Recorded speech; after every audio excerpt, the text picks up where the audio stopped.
ഈശോമിശിഹായ്ക്ക് സ്തുതിയായിരിക്കട്ടെ. വിശുദ്ധ മത്തായി എഴുതിയ സുവിശേഷം 4-ാം അധ്യായം. മരുഭൂമിയിലെ പരീക്ഷ. അനന്തരം പിശാചിനാൽ പരീക്ഷിക്കപ്പെടുന്നതിന് യേശുവിനെ ആത്മാവ് മരുഭൂമിയിലേക്ക് നയിച്ചു. യേശു 40 ദിനരാത്രങ്ങൾ ഉപവസിച്ചു. അപ്പോൾ അവന് വിശന്നു. പ്രലോഭകൻ അവനെ സമീപിച്ച് പറഞ്ഞു, നീ ദൈവപുത്രനാണെങ്കിൽ ഈ കല്ലുകൾ അപ്പമാകാൻ പറയുക. അവൻ പ്രതിവചിച്ചു, മനുഷ്യൻ അപ്പം കൊണ്ട് മാത്രമല്ല ദൈവത്തിൻ്റെ നാവിൽ നിന്ന് പുറപ്പെടുന്ന ഓരോ വാക്കുകൊണ്ടുമാണ് ജീവിക്കുന്നത് എന്ന് എഴുതപ്പെട്ടിരിക്കുന്നു. അനന്തരം പിശാച് അവനെ വിശുദ്ധ നഗരത്തിലേക്ക് കൂട്ടിക്കൊണ്ടുപോയി ദേവാലയത്തിൻ്റെ അഗ്രത്തിൽ കയറ്റി നിർത്തിയിട്ട് പറഞ്ഞു, നീ ദൈവപുത്രനാണെങ്കിൽ താഴേക്ക് ചാടുക. നിന്നെക്കുറിച്ച് അവൻ തൻ്റെ ദൂതന്മാർക്ക് കൽപ്പന നൽകും. നിന്റെ പാദം കല്ലിൽ തട്ടാതിരിക്കാൻ അവർ നിന്നെ കൈകളിൽ താങ്ങിക്കൊള്ളും എന്ന് എഴുതപ്പെട്ടിരിക്കുന്നു. യേശു പറഞ്ഞു, നിന്റെ ദൈവമായ കർത്താവിനെ പരീക്ഷിക്കരുത് എന്നുകൂടി എഴുതപ്പെട്ടിരിക്കുന്നു. വീണ്ടും പിശാച് വളരെ ഉയർന്ന ഒരു മലയിലേക്ക് അവനെ കൂട്ടിക്കൊണ്ടുപോയി. ലോകത്തിലെ എല്ലാ രാജ്യങ്ങളും അവയുടെ മഹത്വവും അവനെ കാണിച്ചുകൊണ്ട് അവനോട് പറഞ്ഞു, നീ സാഷ്ടാംഗം പ്രണമിച്ച് എന്നെ ആരാധിച്ചാൽ അവയെല്ലാം നിനക്ക് ഞാൻ നൽകും. യേശു കൽപ്പിച്ചു, സാത്താനെ ദൂരെ പോവുക. എന്തെന്നാൽ നിന്റെ ദൈവമായ കർത്താവിനെ ആരാധിക്കണം, അവിടുത്തെ മാത്രമേ പൂജിക്കാവൂ എന്ന് എഴുതപ്പെട്ടിരിക്കുന്നു. അപ്പോൾ പിശാച് അവനെ വിട്ടുപോയി. ദൈവദൂതന്മാർ അടുത്തു വന്ന് അവനെ ശുശ്രൂഷിച്ചു.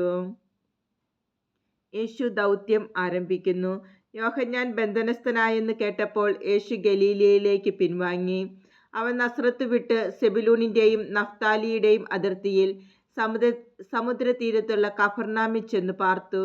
ഇത് യെശയ്യാ പ്രവാചകൻ വഴി അരുളി ചെയ്യപ്പെട്ടത് നിവൃത്തിയാകാൻ വേണ്ടിയാണ്.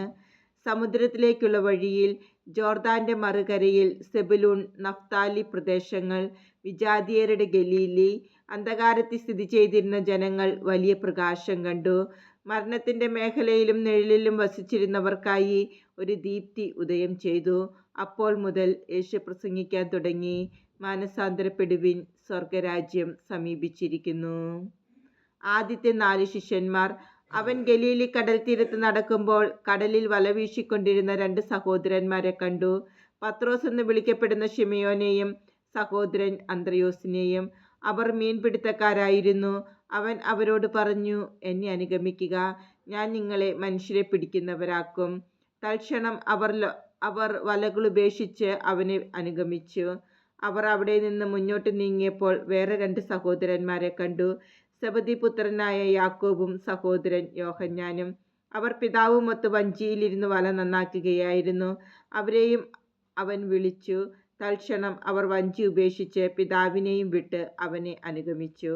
യേശു രോഗികളെ സുഖപ്പെടുത്തുന്നു. അവൻ അവരുടെ സിനഗോഗുകളിൽ പഠിപ്പിച്ചും രാജ്യത്തിൻ്റെ സുവിശേഷം പ്രസംഗിച്ചും ജനങ്ങളുടെ എല്ലാ രോഗങ്ങളും വ്യാധികളും സുഖപ്പെടുത്തിയും ഗലീലി മുഴുവൻ ചുറ്റി സഞ്ചരിച്ചു. അവൻ്റെ കീർത്തി സിറിയയിലെങ്ങും വ്യാപിച്ചു. എല്ലാ രോഗികളെയും, വിവിധ വ്യാധികളാലും വ്രതകളാലും അവശരായവരെയും, പിശാച് ബാധിതർ, അപസ്മാര രോഗികൾ, തളർവാദക്കാർ എന്നിവരെയും അവർ അവൻ്റെ അടുത്ത് കൊണ്ടുവന്നു. അവൻ അവരെ സുഖപ്പെടുത്തി. ഗലീലി, ദക്കാപ്പോളിസ്, ജെറുസലേം, യൂദയ, ജോർദാന്റെ മറുകര എന്നിവിടങ്ങളിൽ നിന്ന് വലിയ ജനക്കൂട്ടങ്ങൾ അവനെ അനുഗമിച്ചു.